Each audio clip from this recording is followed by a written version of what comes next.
Hello friends, कैसे हैं आप सभी। मैं Shamsher Kaushik India news point पर आपके समक्ष एक बार फिर से उपस्थित हूं। और लोकसभा चुनाव जैसे ही खत्म हुए उसके तुरंत पश्चात विधानसभा चुनाव जो है वो तो होंगे तो बाद में, लेकिन उसका बिगुल अगर आप देखें तो बज चुका है। खास तौर पर अगर हम देखें कि अटेली विधानसभा जो हरियाणा की सबसे लंबी विधानसभा कही जाती है अपने आप में, वहां पर एक लंबी लिस्ट है दावेदारों की, और उसमें एक बहुत मजबूत दावेदार जो है बीजेपी टिकट के, वो हमारे साथ आज इस चुनावी चर्चा में बैठे हैं, एडवोकेट नरेश यादव जी। इनसे हम सारी बातचीत करेंगे, आपको बताएंगे कि एडवोकेट नरेश यादव जी कौन है और इनका क्या विजन है और किस प्रकार से कार्य करेंगे, और टिकट मिलेगी तो कैसे करेंगे, नहीं मिलेगी तो कैसे करेंगे। तो सारी बातों के लिए आप बने रहिए हमारे साथ इंडिया न्यूज पॉइंट पर। एडवोकेट साहब, स्वागत है आपका इंडिया न्यूज पॉइंट पर। सबसे पहले धन्यवाद शमशेर भाई, और आपके इंडिया न्यूज पॉइंट के सभी दर्शकों का मैं तहे दिल से धन्यवाद करूंगा जी कि वो आप जैसे क्रांतिकारी पत्रकार की बातें सुनते हैं और उसको अपने जीवन में अमल भी लाते हैं और आपको कमेंट के जरिए बताते भी हैं। जी तो बहुत अच्छा काम कर रहे हो। जी जी सर, बहुत मैं बहुत ये धन्यवाद। जानना चाहता हूँ जी, जैसे हम बीजेपी के टिकट पर तो बाद में जाएं, लेकिन पहले नरेश यादव पर जाएं कि नरेश यादव कौन, कहाँ से, कैसे, और फिर राजनीति में कहाँ कैसे इंटरेस्ट जगा। नरेश यादव एक बहुत ही सामान्य घर का लड़का है, जिसके पिताजी दिल्ली पुलिस में एक सिपाही के तौर पर भर्ती हुए अच्छा। और सब इंस्पेक्टर रिटायर हो गए। बचपन में परिवार बड़े होते थे, पुराने बुजुर्ग, पांच पांच सात सात भाई होते थे पिताजी, और पांच भाई, तीन भाई हैं, दो बुआ हैं। तो जिम्मेदारियां ज्यादा होती थी, कमाने वाले कम लोग होते थे, तो हम्म। सामान्य परिवार है। तो मेरा जन्म, मेरा गांव है भिंडावास, वहाँ हुआ। लेकिन अच्छा। क्या है कि मेरी मामा जो है चंदपुरा गांव में है। अच्छा। अब चंदपुरा गांव के निवासी हैं, तो यहाँ स्कूल की सुविधाएं दक्षिण हरियाणा में महेंद्रगढ़ जिले में, नारनौल जिले में हाँ, नारनौल। के तहत मतलब हम्म। अच्छी थी। तो हम्म। यदुवंशी स्कूल था, आरपीएस था, तो हमें यहाँ शिक्षा के लिए डाल दिया। ठीक। तुम हमारे घर में रह के पढ़ ले। तो यहीं से पढ़े लिखे आप फिर। हाँ, तो मैं 2001 तक 9वीं क्लास तक यहाँ पे रहा। अच्छा। और यहाँ पर बचपन में सारे वो काम करे जो आपने भी किए होंगे।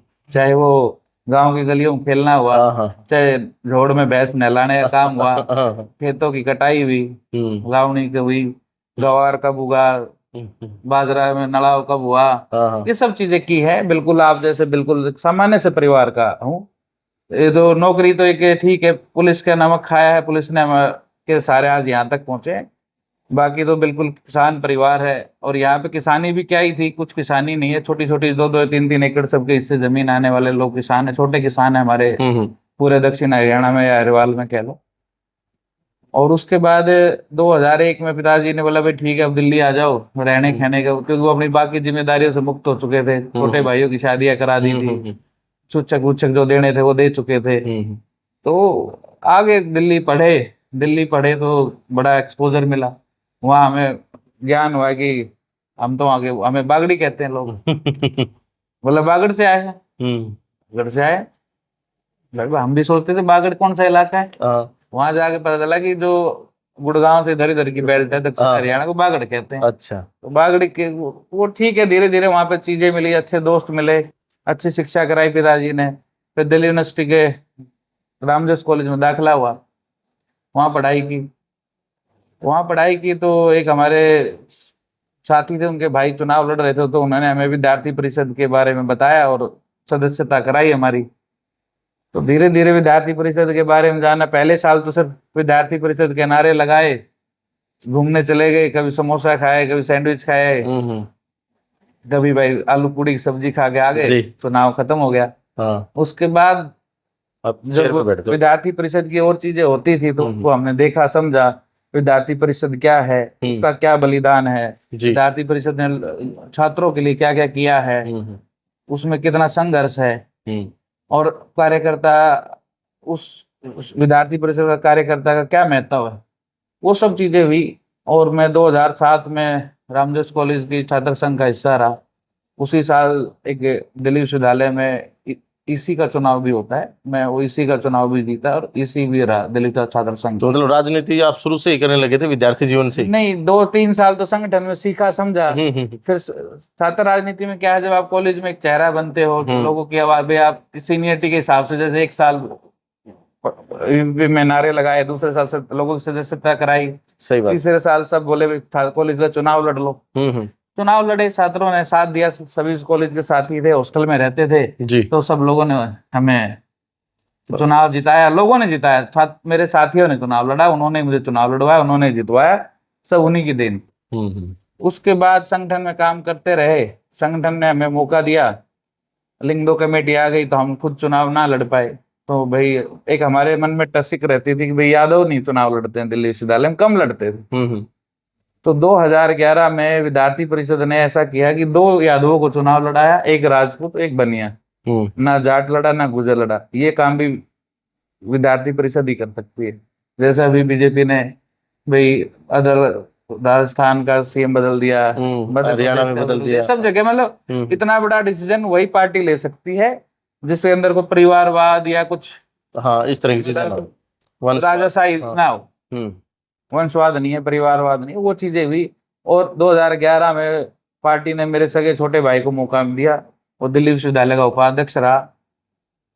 उसके बाद उसकी राजनीति में जब आ गया तो मैं अपने सामाजिक जीवन में ज्यादा रहने लग गया और अपनी बाकी की चीजों को आगे बढ़ाया। अच्छा, अब आप अटेली विधानसभा से जो है बीजेपी के टिकट के दावेदार हैं, लेकिन मैं एक सवाल यहाँ पूछना चाहता हूँ उससे पहले कि जब बीजेपी के ही यहाँ पर विधायक रहे हैं अभी हालिया भी, तो फिर ऐसी क्या विकास कार्यों की कमी रह गई कि अब उनको बदल के और फिर दूसरे जो साथी हैं, आप हैं टिकट के दावेदार? पहली बात तो मैं टिकट का दावेदार नहीं हूँ। अच्छा जी। मैं भाजपा के मजबूत करने के लिए आया हूँ जी। भाजपा की नीतियों के बारे में जानने आया हूँ कि यहाँ के लोगों से जब मैं मिल रहा हूँ तो जो हमारे बाबा है, नाना है, मामा है, चाचा ताऊ है, जो हमारी चाची है, ताई है, दादी है, नानी है, बहन है, बेटी है, भतीजी है, उन सबसे पूछते हैं भाई, बुजुर्गों से पूछते हैं पेंशन टाइम से आ रही है, नहीं आ रही है, नौकरी जो साथी प्रैक्टिस की तैयारी कर रहे हैं, पुलिस की तैयारी कर रहे हैं और किसी कंपटीशन की तैयारी कर रहे हैं जी, उस बारे में बात करते हैं तो कहते हैं जी बहुत बढ़िया है कि बिना खर्ची पर्ची की नौकरी लग रही है। एक मैं कल सुंदरा गांव में था तो वहाँ एक अंकल बताया, बोला भाई हमारे गांव का कोई फतेमा नाई है, उसका भी लड़का जैसे एसआई दिल्ली हरियाणा पुलिस लग गया है। जी जी। तो वो बिना खर्ची पर्ची के जो उत्साह लोगों को मिलता है, पढ़े लिखे लोगों को, तो उसको देख के बाकी लोगों को भी उत्साह मिल रहा है कि भाई नहीं हम पढ़ के नौकरी लग सकते हैं। तो बस मतलब आप जो है यहाँ पर बीजेपी का क्या ग्राउंड है वो सब देखने के लिए आ रहे हैं? बीजेपी के ने क्या जो काम किया है, क्या बीजेपी लोगों से भाई हम राय ले रहे हैं कि क्या दोबारा तीसरी बार बीजेपी को आप वोट दे रहे हो? तो बिल्कुल दे रहे हैं लोग। अच्छा, अब जैसे भाजपा जो है इस पार्टी में देखिए, वैसे तो अलग पार्टियों की भी, लेकिन भाजपा की टिकट के ऊपर एक बड़ी संख्या है दावेदारों की, और साथ में ऐसा भी है कि जैसे कुछ लोग सवाल उठा लेते हैं कि जी बाहर से जो लोग आ रहे हैं भाई उनको मौका मत दो, इस तरह की प्रेस बाहर का कॉन्फ्रेंस में। कहाँ हूँ, नहीं, आप तो बाहर के नहीं पूछो अटेली में क्या बारे में क्या पूछना है। मैं अग्रवाल समाज के लड़के मेरे दोस्त हैं। अच्छा। भाई सोनी मेरे दोस्त हैं। भाई यहाँ से जो दिल्ली यूनिवर्सिटी पढ़ने गया वो तो मुझे सब जान ही रहे हैं, मैं उनको जान रहा हूँ। यूनिवर्सिटी तो सभी पढ़ने जाते हैं, यहाँ के बच्चे और भी जाते हैं, जो स्थानीय वो भी सब जाते लोग हैं। जान रहे हैं। उसके बाद चाहे हमने खाने के बारे में पूछ लो, भाई हमने काका मुच्छल की कड़ी कचौड़ी जब से खा रहे हैं, जब घर वालों से 2 रुपए मिला करते उसमें से 50 पैसे बचा के कचौड़ी खाया करते। अच्छा। अभी 10 रुपए दे दो, अच्छा। भाड़े के दे दो, इसके दे दो, तो 2 रुपए बच गए, उसकी कचौड़ी खा ली दोस्तों के साथ मिलके, चाहे वो मोहिनी सिनेमा में फिल्म देखने की बात हो। जो एक आम छात्र आम आदमी जो बालक करता है ना अपनी किशोर अवस्था में, वो इस अटेली में मैंने सब किए हैं। हम नहरों में जाने के लिए, नहाने के लिए कभी कभार जब पानी आता था, पहले तो कभी कभार ही आता था, सही बात है, तो वो भी जाते थे, दूर दूर जाते थे भाई, यहाँ बागोत तक लोग इधर आते थे भाई, यहाँ की नहर में पानी ज्यादा है तो इधर आ गए, तो वो सब चीजें की हैं। अच्छा, हमारे जब पिताजी या और लोग यहाँ के किसी कावड़ लाते थे तो हम बाग आते थे, तो हमें जब बागोत से लेकर अटेली क्या, नारनौल क्या, महेंद्रगढ़ क्या, रेवाड़ी क्या, सब जगह का एक अनुभव है, क्योंकि अटेली केंद्र है और अटेली में हम बाहर के नहीं। अब गांव में आपके गांव में कितने भांजे रहते हैं? हाँ, बहुत रहते हैं, तो आप उनसे पूछते हो कि भाई तेरा गांव कौन सा है? सही बात है, वो तो मतलब स्थानीय हो जाता है जब बच्चा वहां रह रहा है, तो बात ही नहीं है। तो मैंने ये लगा लो कि आपने 10 साल चंदपुरा गांव को दिए हैं। और उसके बाद फिर आना जाना तो लगा ही रहा हुआ। जी आना जाना तो मैं यहाँ पे शादियों में भी आया हूँ, किसी दोस्त के घर में कोई की घटना हुई उसमें भी आए हैं, समझ गए। पता चलने पे जैसे जैसे चीजें हुई हैं सब कुछ है। जब यहाँ से जो बच्चे दिल्ली यूनिवर्सिटी के चुनाव लड़ते हैं, मैंने कम से कम भी 20 बच्चे तो ऐसे हैं जो मेरे नाम पे याद है, किस किस कॉलेज के सेक्रेटरी लड़ाया, कोई दूसरों में वो इसी भी रहे हैं जिस पद पे मैं रहा हूँ। तो बहुत से हैं, अब हमारे जूनियर ही हैं। हमने तो दिल्ली यूनिवर्सिटी को छोड़ दिया, छोटे भाई ने भी कर दिया, तो जो उनको कमान दी हुई है। एक हैप्पी क्लब नाम से एक लड़का है, अच्छा। सत्येंद्र यादव, उसने एक हैप्पी क्लब चलाया हुआ है। तो ये सोचिए कि एक पूरे कैंपस में मतलब 6 कॉलेज, तो 6 के 6 में उसका चुनाव, लड़के चुनाव जीत रहे हैं। और हमारे यहाँ के लड़के पढ़ रहे हैं, अच्छी वहाँ पे काम कर रहे हैं। वहां से जो पढ़ के यहाँ आए हुए हैं वो अच्छे पदों पे काम कर रहे हैं, अच्छा व्यापार कर रहे हैं मोस्टली। सभी को तो नहीं कह सकते, पर मोस्टली कर रहे हैं। तो अभी जो है एडवोकेट साहब समाज सेवी भी हैं? समाज सेवी नहीं हूं मैं। अच्छा। मैं सबसे पहले हूँ छात्र सेवी, युवा सेवी। जो बच्चा हुनर है, बाज है, जिसके अंदर हुनर है, चाहे वो खेल के हुनर में है, शिक्षा के हुनर में है, उसको जो भी सुविधा मुझसे चाहिए, चाहे वो 10 रुपए से लेकर लाख रुपए की भी होगी, तो वो मैंने मदद की है लोगों की। ऐसे ऐसे बच्चे हैं जो दिल्ली रहते थे यहाँ बैठ के, उन्होंने कहा कि भाई हमें एसएससी की कोचिंग लेनी है। तो एसएससी कोचिंग की अच्छे संस्थान में 80-80 हजार रुपये फीस है।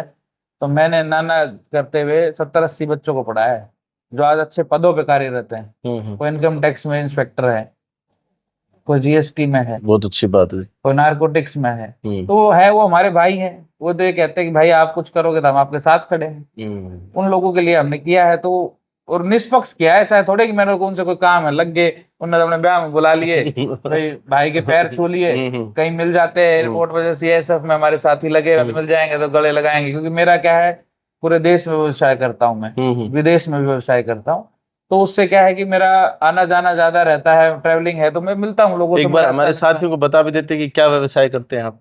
मेरी एडवोकेट तो आप हैं ही। मेरा ऑनलाइन एग्जामिनेशन सेंटर्स हैं। अच्छा।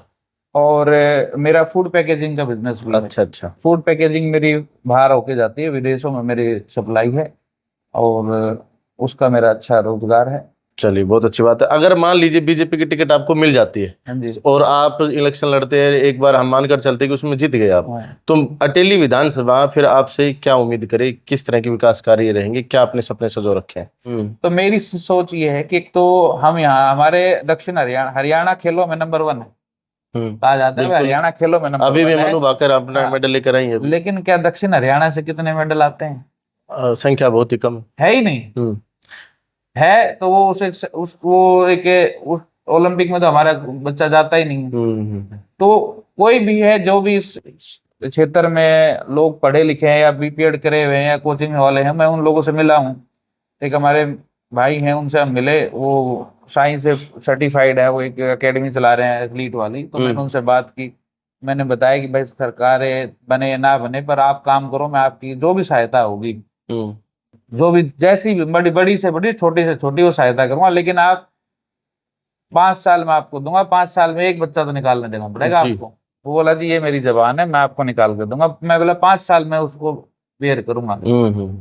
तो मेरी वो सोच है। दूसरी सोच ये है कि हमारे यहाँ लोग गुड़गांव नौकरी करने जा रहे हैं, तो 20,000 की नौकरी कर रहा है, 25,000 की नौकरी कर रहा है। तो मेरा, और वो 25,000 की नौकरी पढ़ा लिखा आदमी नहीं कर रहा है, कम पढ़े लिखे लोग नौकरी कर रहे हैं। तो मेरा टारगेट ये है कि जो 152D बना है या जो रास्ते बने हैं, तो यहाँ पर लॉजिस्टिक हब बनने शुरू हो गया, आपने नोटिस किया होगा। तो यहाँ पे जो लोकल बच्चे हैं उनको यहाँ पे नौकरियां ज्यादा से ज्यादा मिले, उस पर काम करेंगे। मेरे पास कुछ डेयरी से रिलेटेड, क्योंकि मेरा खाने पीने का धंधा है, बाहर घूम के आए तो हमने देखा कि हमारे यहाँ देश में दूध का भी अभाव है। और हरियाणा तो वैसे कहा जाता है दूध दही का खाना हमारा हरियाणा। तो वो चीजें तो हमारी माता बहनों में बहुत ज्यादा शक्ति है।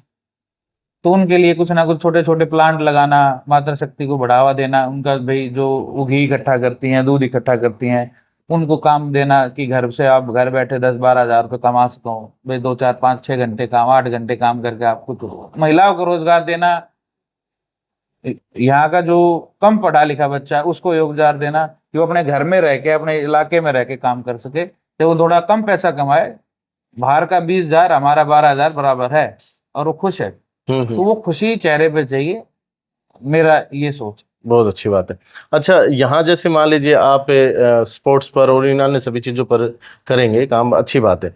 मान लीजिए एक बार अभी तो जैसे टिकट ली और फिर चुनाव लड़ा, जीत गए, काम करा आपने, लेकिन अभी टिकट नहीं मिलती है। अगर टिकट नहीं मिले तो फिर नरेश यादव एडवोकेट जो है वो किस तरफ जाएंगे, कैसा रहेगा? जो काम मैंने आपको जीतने के बाद आपने मुझसे पूछा कि टिकट मिली, जीत गए करो, हाँ। वो नहीं भी मिली तो मैं ये काम करता हूँ, आपको सड़कों पे दिखूंगा, अच्छा। गांव गांव में दिखूंगा।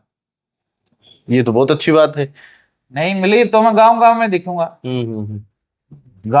हमारी भारत सरकार जो है, इवन दो भारत सरकार भी और हरियाणा सरकार भी बहुत सारी सब्सिडी प्रोग्राम लॉन्च करती है। कौशल विकास योजना देश में चली हुई है। तो उस जो भी व्यापार हम इस यहाँ पे लाना चाहते हैं, जो भी लोग हमसे जुड़ना चाहेंगे, हम उनके लिए काम करेंगे, उनको ट्रेनिंग देंगे, अच्छे से ट्रेनिंग देंगे, फिर इन्वेस्टमेंट हम पे है, हम इन्वेस्टमेंट करेंगे। फिर जब चुनाव लड़ने के लिए आदमी 1 करोड़ 2 करोड़ रुपए खर्च कर रहा है, तो मैं उस 2 करोड़ रुपए का कोई रोजगार गांव में सेट करके दूंगा, तो लोगों को, चाहे उस 2 करोड़ के रोजगार 20 लोगों को रोजगार मिले, लेकिन वो 20 घर तो चल रहे हैं। सही बात। 5 साल बाद चुनाव आएगा, तो 5 सालों में 10 करोड़ रुपए लगाता हूँ और 100 लोगों को रोजगार दिया कम से कम, तो 100 परिवार चल रहे हैं। 100 परिवार चल रहे हैं। सही एक एक गांव से भी मैंने एक एक घर को रोजगार दिया, तो 100 गांव में मेरे 100 सिपाही भारतीय जनता पार्टी के खड़े होंगे, मेरे नहीं, वो भारतीय जनता पार्टी खड़े। क्योंकि हमारी सोच है गाय गो रक्षा करना, गाय को बढ़ावा देना, पेड़ पौधे लगाना, पर्यावरण को बचाना। तो ये वो चीजें हैं, ये वो व्यापार है, ना यहाँ गंदगी फैलेगी, ना यहाँ केमिकल आएगा, ना कुछ हो रहेगा। गांव का रोजगार है, गांव का सब रोजगार, गाय का गोबर भी बिक रहा है। सारी चीजें हो रही है आजकल विदेशों में। एक बड़ी रील वायरल हुई कि हुड्डा साहब गोसे चाहिए है जी, कांग्रेस गोसे खरीद रही है, हम पे तो गोसे ही गोसे हैं। सही बात। क्यों? हम गाय को माता मानते हैं। अच्छा, भारतीय जनता पार्टी और कांग्रेस की अभी बात आई, तो अभी लोकसभा चुनाव हुआ जिसमें 10 सीटें होती थी भारतीय जनता पार्टी की, अब वो 5 पर आ गई। क्या कहेंगे कि इसका इम्पैक्ट किस तरह का विधानसभा चुनाव पे रहेगा? कोई इम्पैक्ट नहीं है जी। अच्छा, तभी ये लंबी लाइन है अटेली के अंदर बीजेपी की? सब जगह बीजेपी के सबसे ज्यादा प्रत्याशी हैं। अच्छा। और होने भी चाहिए, कार्यकर्ता है, मेरा मानना है। जितने भी टिकट मांग रहे सब कार्यकर्ता है। और आप समझ लो इतने ज्यादा कार्यकर्ता हमारी पार्टी पे हैं, तो यहाँ तो कैसे भाजपा हार जाएगी जी? यहाँ तो कांग्रेस का नामो निशान नहीं है। और हमारे अंदर एकजुटता है, एक परिवार है, बीजेपी एक मंदिर है, जिसको प्रसाद मिलेगा वो है, नहीं तो बाकी सब अनुयायी है भारतीय जनता पार्टी के, अनुयायी और काम करेंगे। आप भी फिर मतलब जैसे लगे रहेंगे अगले 5 साल में? लगे रहेंगे। 20 साल से लगा रहा हूँ, आगे 5 साल अब मैं इस इलाके में लगूंगा जी। मैं अटेली मेरी, मैं अटेली का, ये मेरी सोच है। अच्छा। हाँ। तो अटेली मेरी और मैं अटेली का, ये एडवोकेट नरेश यादव जी की सोच है। सर बहुत बहुत धन्यवाद, आपने इतना समय दिया। और साथियों, अच्छा लगा जी। आपको कैसी लगी हमारी ये चुनावी चर्चा? आप एक बार कमेंट बॉक्स में अपनी राय अवश्य देकर बताएं। बीजेपी टिकट किसको मिलेगी अटेली विधानसभा क्षेत्र में, ये भी अवश्य लिखें। और ये भी अवश्य बताएं कि कौन जीतेगा यहाँ से और कौन सी पार्टी की ज़्यादा सीटें आएंगी।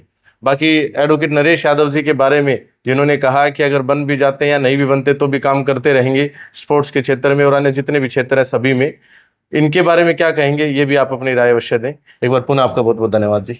आपका धन्यवाद, सभी दर्शकों का धन्यवाद, और अटेली की जनता का धन्यवाद। और सबसे आखिरी में भारत माता की जय, वंदे मातरम साथियों, और कुछ नहीं कहेंगे जी। तो आप देखते रहिए इंडिया न्यूज पॉइंट, आपको इस तरह के इंटरव्यूज, खबरें, कवरेज आपको दिखाते रहेंगे और इनसे जुड़ी कवरेज भी आपको आगे दिखाते रहेंगे। और इसी प्रकार आप बस प्यार देते रहिए। इंडिया न्यूज पॉइंट को इतना प्यार देने के लिए दिल की गहराइयों से बहुत बहुत धन्यवाद। जय हिंद, जय भारत।